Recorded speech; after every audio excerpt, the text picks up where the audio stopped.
And I think we're on. G'day everyone, Nick Bowditch here. I am a writer and speaker and storyteller, and I'm also an advocate for men's mental health in particular, and also entrepreneurial mental health. And I'm an author of Reboot Your Thinking, which is my book that I just released this year. I'm here today with Mike Campbell, who is very good at very many things. So I'm going to let him introduce himself and tell the world what the Mike Campbell story. Well, maybe that's where I come straight in with claiming the title of low-level Batman. So very, good at a bunch of things. So yes, I'm Mike Campbell, man coach, author as well, and the creator of the School of Personal Mastery, as well as Beyond the Beers, which is exactly kind of why we're here to chat today. Beyond the Beers, initially being a concept in my head, created a chat show for men to break the surface and break the stereotype, more importantly, and get into life's more meaningful conversations. And now that's morphed into live events. We ran one last year. We're bringing a couple again, Sydney March 4, Melbourne March 11.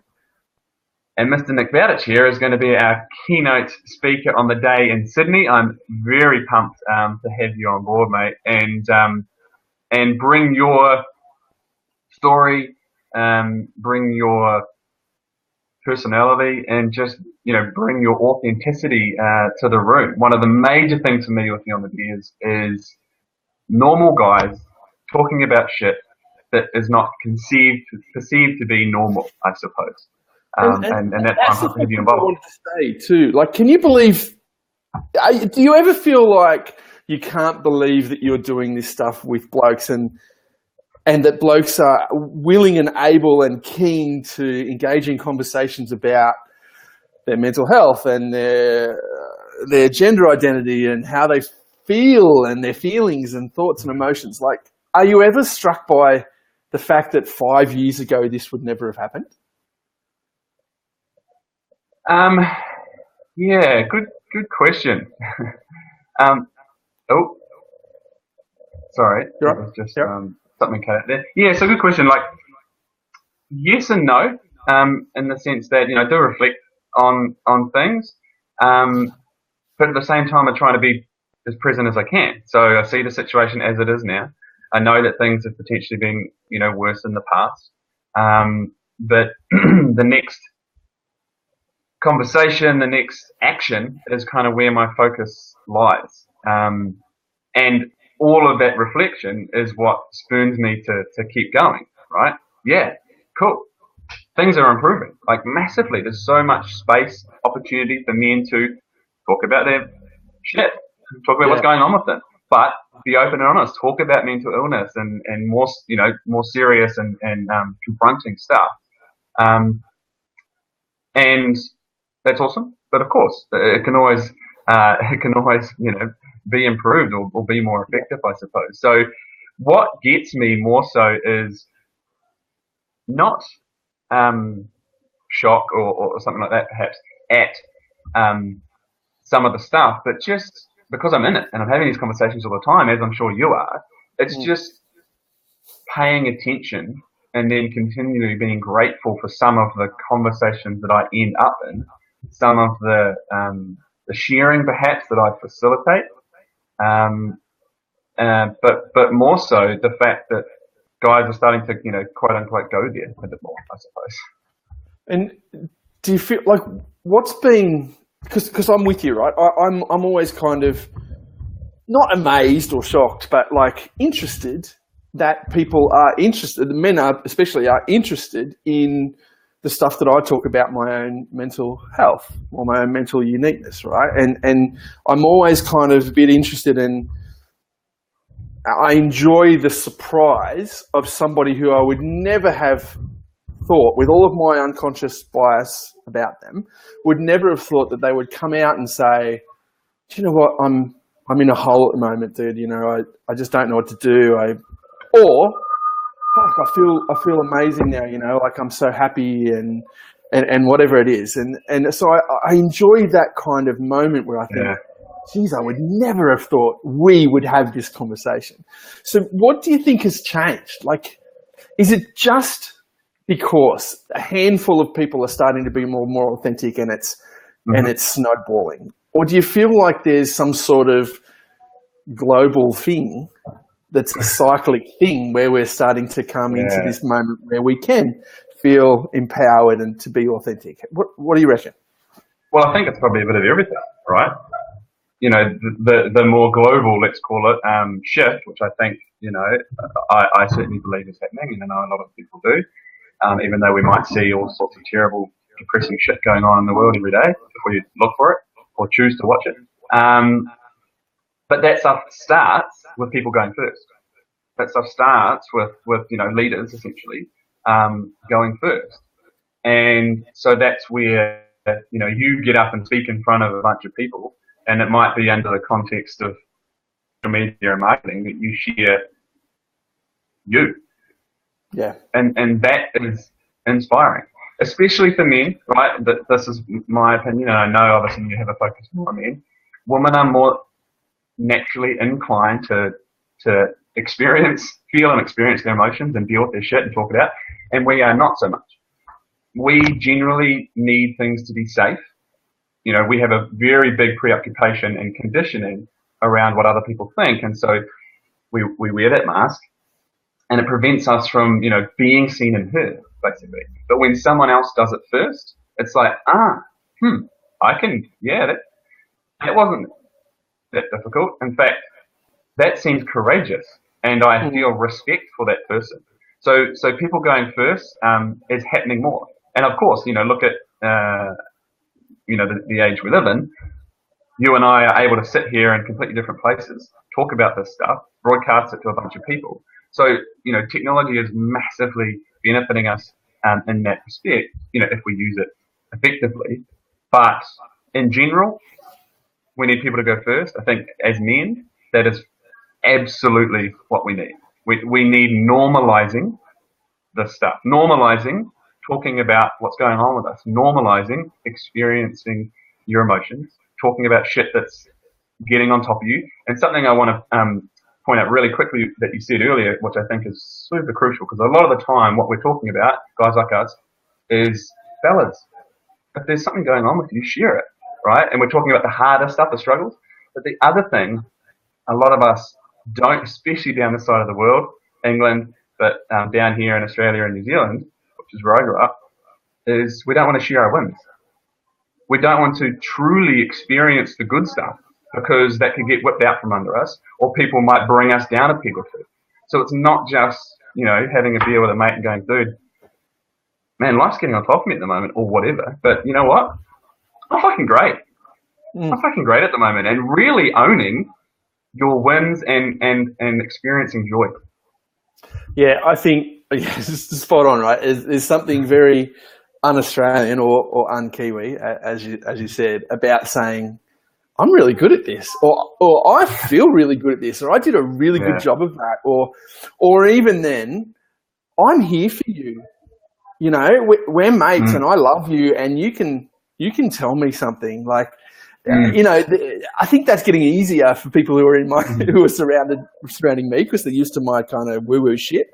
But yeah, but you go first, right? And you know, something that people say occasionally about me, and I know that I feel this about you too, actually, is that people just need permission. You know, and I feel like I feel like you, especially, just in the content you create and the events that you create, just give people permission to ... whatever that might be, you know, to feel something, to say something, to be something, whether that is good or bad. And blokes especially just need fucking permission from up here to be able to speak the truth. Like, it's so kind of disappointing in a way, but also the upside of that is it's beautiful when it happens, and you know, you're able to say, I spoke to you last week and I told you that I was depressed, or I told you that I felt anxious, or I told you that I think the weed is getting on top of me, or whatever. And in 2 weeks' time, that person can say it either back to you or to someone else, having been given permission. And I think it's like that someone goes first thing, you know, that you were saying too. Absolutely. But like that is happening more and more. And I feel like the women in our life, whether they're their partners or mothers or sisters or friends or whatever, have kind of always wanted to give us that permission and probably have. And it's not until one of our gender peers or someone who we consider not better than or less than us says, here's your permission, that we finally fucking hear it, you know? Yeah, absolutely. And so, first of all, to follow on what I said about the tall poppy syndrome, and I think a comment just came through about it's as bad as England. Personally, I see it as a bit of an English hangover down in the colonial, areas down here. But in my past, I would have said, nah, you just said to me, you see this in me, and that's something you really admire. In my past, I would have said, oh, no. I would have squashed that. I would have shrunken and been humble to my detriment. But you know what? Thank you. Like, that is one of my missions, is to give permission for men to give themselves permission. Right? Because one of the things, and this is what I hear from a lot of women with their men, is, trying to get them to do something is hard. And it's because we need to decide ourselves. Right? And so it can be something as, obvious as, dude, you can share what you want with me, or I'll share something, and then in 6 weeks' time, you might actually outlive it yourself. But absolutely, we're allowed to be blokes. We're allowed to have banter, give each other stick. That's what we do. Right? It's healthy. Our mates keep us honest and all that stuff, but we're also allowed to go, hey, look, I know we have a joke a lot of the time, but, if you really want to talk about something serious, then no pressure, but, I'm here to listen and support you if you want. And I think even in our families, we feel that, right? Like I have 4 brothers and there's a lot of the banter. And for a long time, there's never been I love you too. I know we do this, but I'm your brother and I love you. Same as with mates. And I feel like it's just when people start to actually realize that that's true, that you are there for them, that you are willing to listen to whatever it is they want to say, good or bad, that, this conversation is going to grow and grow and grow. And as it does, we just become closer to whatever we're supposed to be, right? Closer to that self-actualizing sort of thing, whatever you want to say. And I think it's important. I think this stuff is right now, especially with everything that's going on in the world right now. I feel like that dis-ease that we have as blokes leads to hate and bullshit and negativity and racism and bigotry and all that stuff that just seems to be on this swell, and it's not. It's just so in our face because of it's in our face and media and online and everything else. But the antidote to all of that, But the antidote to all of that is just this honest transparency of kindness, and it's so fucking easy, but but this is the thing, right? So this is why it takes people, like yourself, to lead and go first, because you can say it's not that hard, it's so fucking easy, but because of the way we are brought up and the conditioning we've had and what we have chosen to believe, we believe, a lot of us, myself included, I've certainly been there, right? And I do in certain things these days. I'm not perfect by any stretch. That it's hard. That it's the most scary thing in the world. That the worst case scenario is going to happen. That I'm going to be judged. That I'm going to be open for embarrassment and rejection and all this kind of stuff. And to extend on a point you made earlier about with your mates actually saying, we give each other stick, but I'm here to support you. When you talk to most guys about their mates, right, the ones that are really tight with them, kind of thing. If you ask them these kind of questions, they'll be like, yeah, of course, I'm there. He's my brother. I'm there for him, right?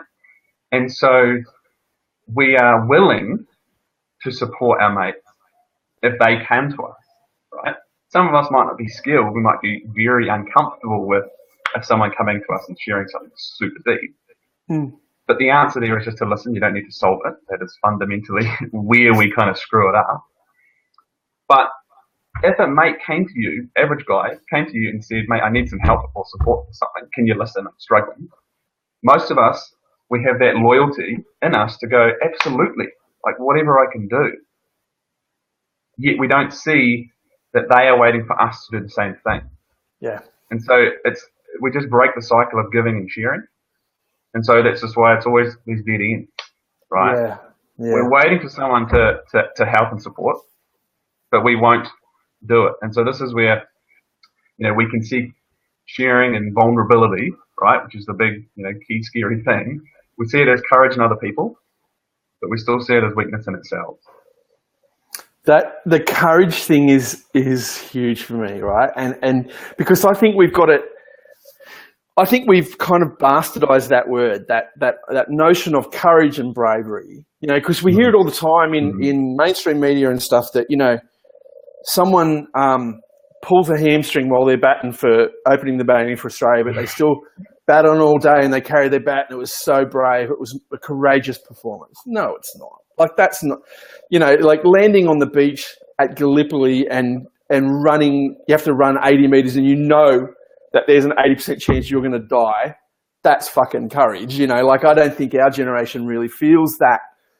Thank God feels that that pressure of courage and bravery really. And the other interesting thing about bravery is people, when I stand up and speak to a room about my mental illness, my mental health, my mental uniqueness, as I prefer to call it, and I'm pretty raw about that. I'm pretty open about that. And people always afterwards come up and go, "Fuck, that was so brave." And I think, no. That's the easiest thing in the world is to tell the truth and to tell your truth and actually just take that mask off, rip the scab off and say, this is it. This is me. I can't do anything about it. It's me. It takes a lot more kind of courage and effort to put the mask on. Actually, for me, and to pretend and to live through that, it's totally exhausting and debilitating. So I just think we've got that word or the whole notion of courage a bit out of whack as blokes. Yeah, and I just think certain things, so much can get lost in translation or so many words left unsaid, I suppose. And so a lot of the time, this stuff comes down to clarifying and understanding or even redefining definitions of things, right? And so for me, one of the, I suppose fundamentals, certainly I hear it all the time, when I do workshops and stuff with my guys when they start the coaching program, we talk about things like, what is it to be a man and what do you feel, the pressure to be, and it's all provide a strong, at all costs, all this kind of stuff, unemotional, can't be vulnerable, da-da-da-da.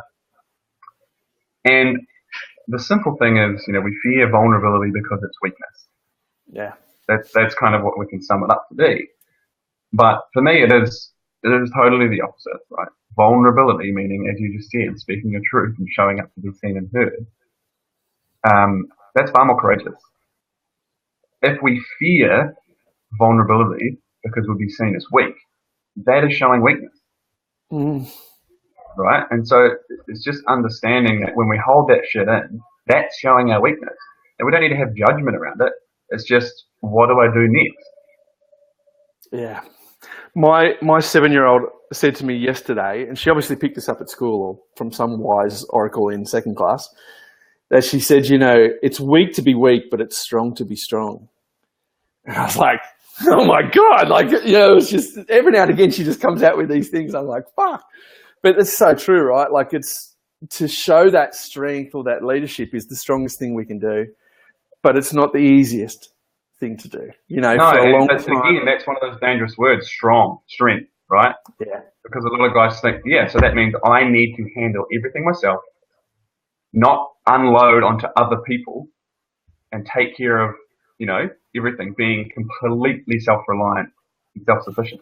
And it's where, I think we can get into a tricky area of poles, all or nothing. Like all or nothing.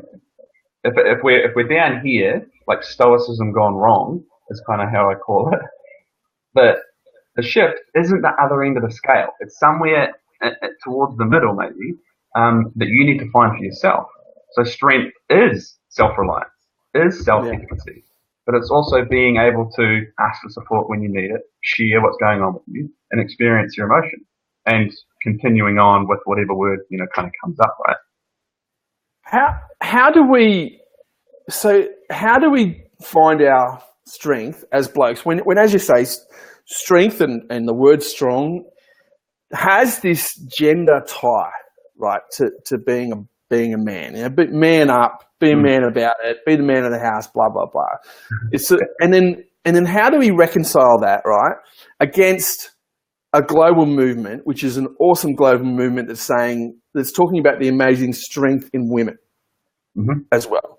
So in a relationship or in a friendship or in a mateship or whatever, how do we as men navigate this new awesome sense of female empowerment and strength in females without giving everything away and becoming completely codependent, or without dragging everything back and being completely a jerk about it? Like, what do you see? What's happened to us, and how do we get that balance right?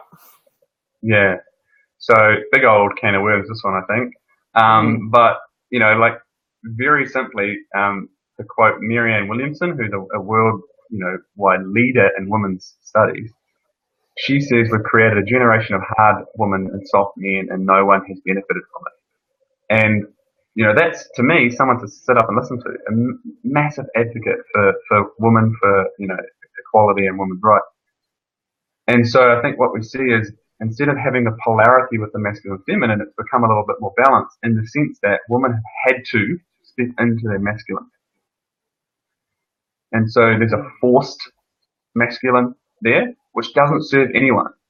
Certainly doesn't serve the woman. Of course she has masculine in her, absolutely. But if she has to literally be the man, stepping into a boardroom and having to be masculine, as opposed to being able to be strong and empowered and feminine, right? This is where everyone kind of loses out.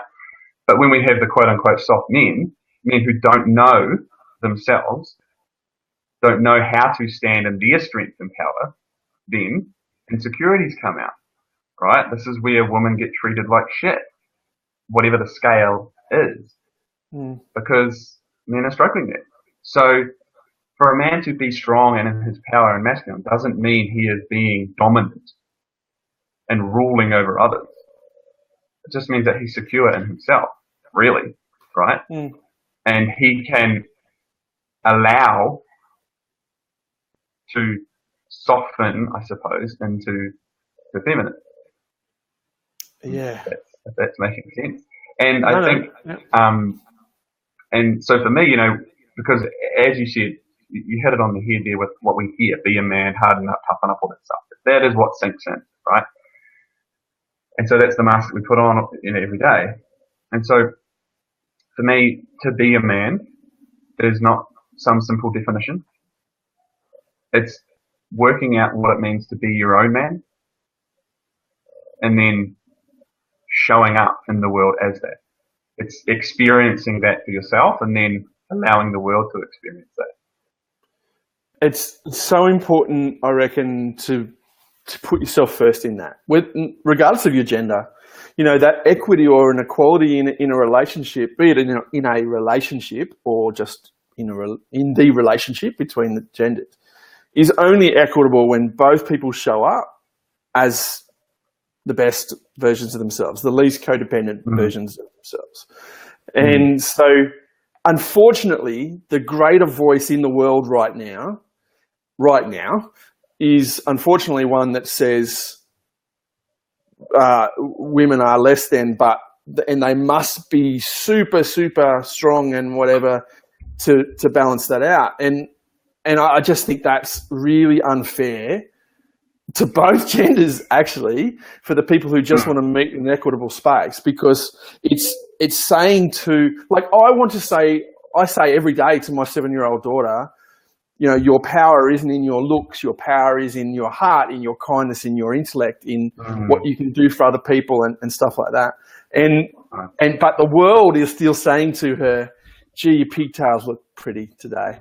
And I do too. Fuck, I do it too. You know, I dress her in the stuff that I want to dress her in and all that.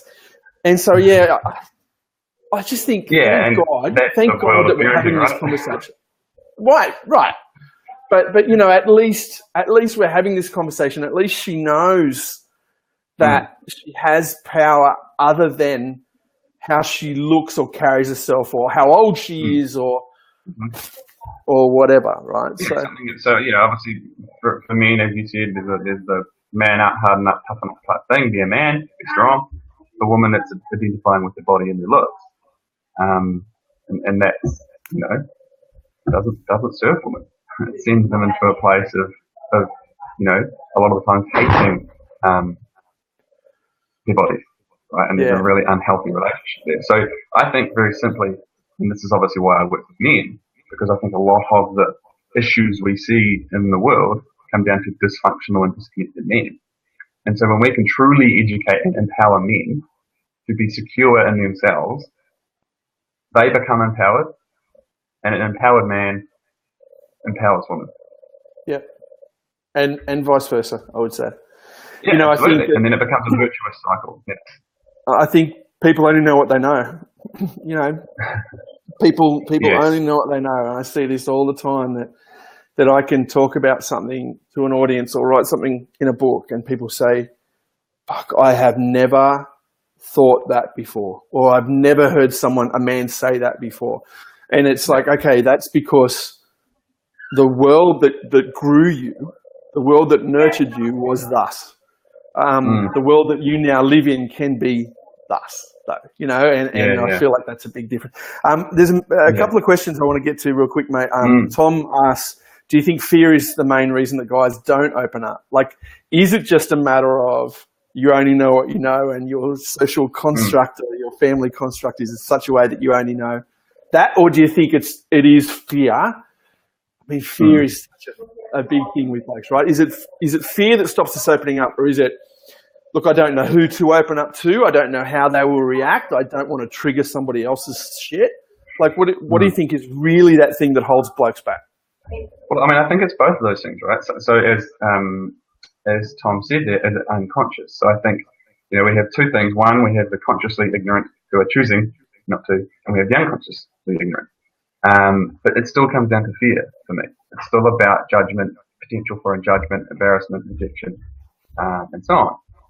Because if someone's unconscious to it, like they just never learnt that stuff. But no, there's this one little narrow picture of what it means to be a man, and that is you don't share what's going on with you and stuff. If you dig into the questions with that person, it will be about, you know, because I'll bloody get the piss taken out of me or something that links to what other people think of you, right? And so therefore, it's fear that is stopping us, right? At the end of the day, I think that's kind of what it comes down to. And I actually did a little Facebook Live on this last night. So to touch on it very quickly, most of the time what we're doing there is a preoccupation around what other people think of us. So you're thinking about what you think someone else is thinking. Right? So I break it down like that because it reinforces it to me every time. It's fucking ridiculous. So one, they're probably not thinking it. And two, seriously, who cares if they are? It's none of your business. It's theirs to take on. And all you can do is be you. You manage your thoughts, your words, and your action. And so just concern yourself with that. Keeping in mind, it's not all or nothing. There's going to be some people in your life that absolutely their opinions matter and so on, but you get to decide that. But that's the education I think that we need on the whole to break that current conditioning that Tom's kind of talking about. Right, I totally agree. I think also, like, if we don't do this for ourselves now, like no one's going to say it's okay to, no one's going to give you permission or give you a free license to go and do this stuff. You know, go and grow yourself, go and read that thing, go and watch that thing. Like, we have to do that ourselves. We have to say, I'm not happy, I'm not complete, I'm not satisfied or whatever with my lot right now. What can I do about it, you know? And instead of just saying, I feel like she's not happy with me, or she can be whoever or whatever. So I must do this to make sure that's okay. Instead of saying, well, I must work on my own shit so that if she or he or they or them want to be part of my life and part of my existence, I will be the best version of myself for them. Absolutely. So few of us do that. No, well, we have a preoccupation with making other people happy, right? And fixing shit. We have to fix it. Yeah. You know, one of my wife's biggest things that drives her fucking crazy about me, and there's lots, but one of the biggest things is she'll tell me something, and it'll be like her opening up to me about something that's happening at work or with a friend or with a family or whatever, and I will immediately go, oh, well, this is what you do. You tell her this, and you go here and do this, and she's like, you know, she says to me, you can't just let that space be empty. You can't just listen. You have to fix, and I don't want to fix. I just want you to fucking listen. So absolutely, I feel you. I do that. Most of the guys I work with, we've all heard that. I don't need you to fix it. I just need you to listen, right? So I'd love to see if any of the guys watching have heard that themselves. So how do you go about that? I force myself through the discomfort of just nodding and listening and you know, trying not to jump. You know, sometimes a fix is helpful afterwards. So I try to just keep my mouth shut and my ears open, you know, and I'm getting better, but Jesus, man, I've got a long way to go. Absolutely, and so I talk about this stuff all the time, but I screw it up, right? And so something very quickly on that, if we can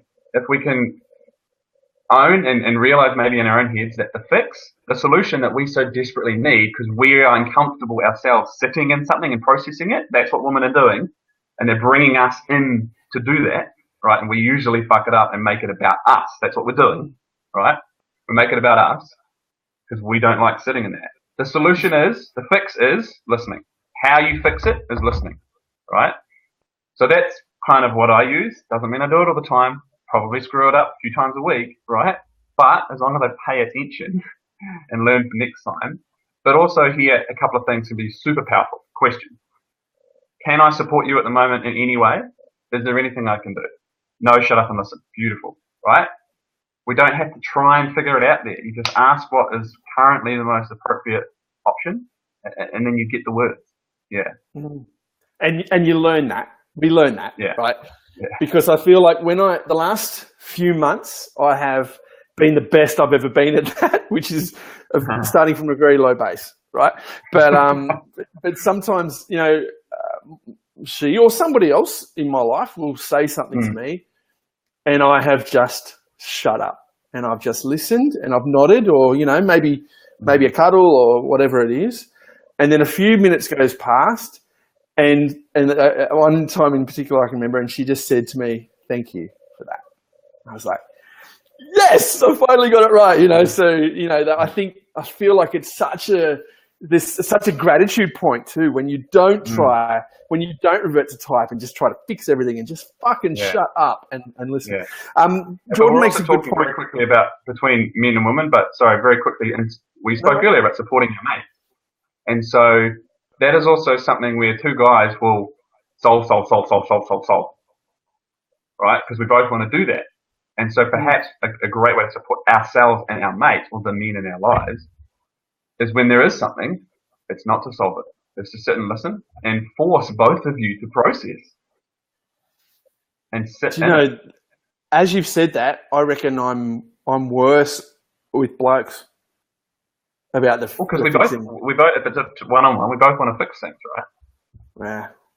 It's our masculine need to solve things. Fix it, build it, make a list, do something. No, sorry. So yeah, Jordan's comment there. Yes, Jordan was saying, you know, he feels envious of women because they're not saying that their problems get solved, but at least they're taken seriously. And there's all these days and ribbon days and groups and empowerment stuffs that give a shit, and anything happens to a guy, it's just considered funny. And I agree, actually, that, you know, I feel a bit envious of that too. I mean, I know why there's this imbalance, and there seems to be all this stuff about helping and empowering women, and it's because we've just fucked them for so long and made them secondary to us.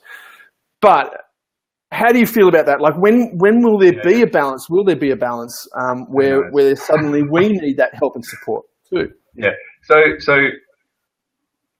we do need it, right? Absolutely, we do. And so my invitation to Jordan or anyone would be aware of your language around it and how you look at it.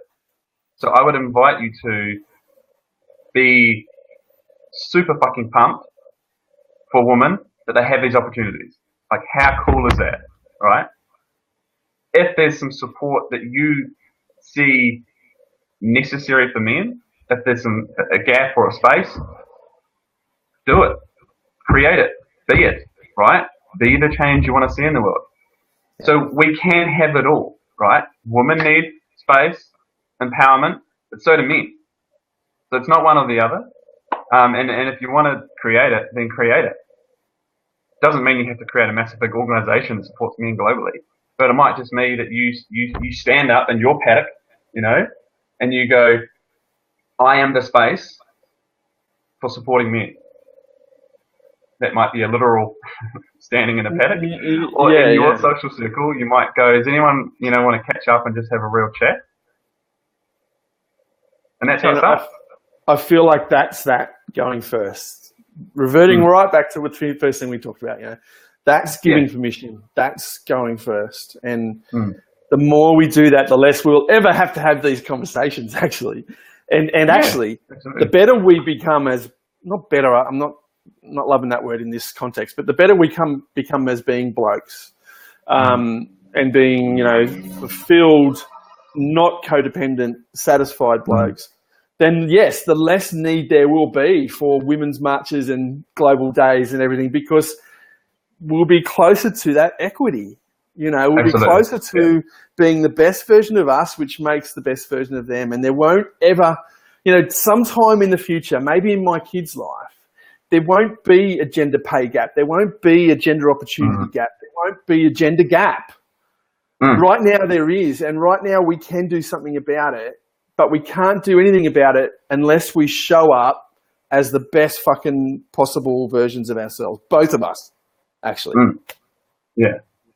And to bring in something here, which I quite often refer back to when people ask me about, you know, what it means to be a man and what is our role and all that kind of stuff, is where the geek in me comes out. And it's a term that I got from the book Iron John by Robert Bly, where he references the ancient Greeks with the term Zeus energy. And Zeus energy was described by them as male authority accepted for the sake of the community. Right? And that's kind of what we're talking about. No matter who the man is, tall, you know, yellow, brown, whatever, that's what we're talking about. And so what that encompassed was intelligence, which I think we can expand on to be a curious and open mind. Yeah. Robust health, compassionate decisiveness, goodwill, and generous leadership. So I think regardless of who the man is, being your own man and stepping into those qualities means you become empowered and you empower those around you. And as you say, that's where in time we will hopefully work towards you know, opportunity for all. Because obviously we're talking about men, women here a little bit, but of course we're two white guys sitting here in our sweet houses with our laptops and technology, you know, up the wazoo, and a lot of people have got nothing like that. So it is our responsibility, I think, to, you know, claim that male authority for the sake of the community. We can't help anyone else. Like I just think I can't help anybody else and really help them unless I have helped myself first, and I'm showing up as the best version of me. Like otherwise, you're always going to get a less than version. You're always going to get a half-assed version of me, and that's not helpful. It's not helpful to you, and it's not helpful to me. Let's talk about the event just quickly before we knock off. So, plug away, mate. Spruik away. Cool. So look, Beyond the Beers. Conversations and cool shit for men. So Sydney March 4, Melbourne March 11, and so it's a most of the day event. We're kind of going 9 till 3:30. You know, in Sydney, Mr. Nick Bowditch here will be our keynote speaker, and so the format of the day is some conversations and some cool shit, right? So as opposed to being a day where men turn up and hear a bunch of speakers and present presentations, it's really about one man getting up and sharing some shit from his life and a bunch of in front of a bunch of other men. So it's about education, it's about going first, it's about getting permission, but it's about connecting and reframing some of the stuff around manhood and masculinity in a safe but fun environment. So cool shit. We learn about craft beer and gin and tech and investment and different things that we love, but under that umbrella of connecting and going a bit deeper. And obviously I'm an advocate for guys coming along, but I'm also an attendee. I speak and I do some stuff as well. We're gonna sit down and have an interview, but for me, this is filled your cup stuff. This is nourishment stuff, right?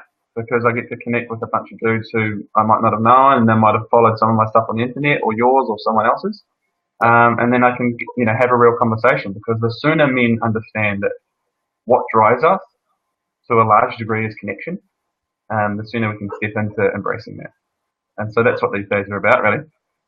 Sure enough. beyondthebeers.tv/event is how you pick up the full details. And if you scroll up on my page, if you're looking at this on my page now, if you scroll up, there's a cheeky link for a cheeky discount on the tickets for the last handful of tickets available for Sydney. And don't forget, Melbourne is a week later as well, on the 11th of March.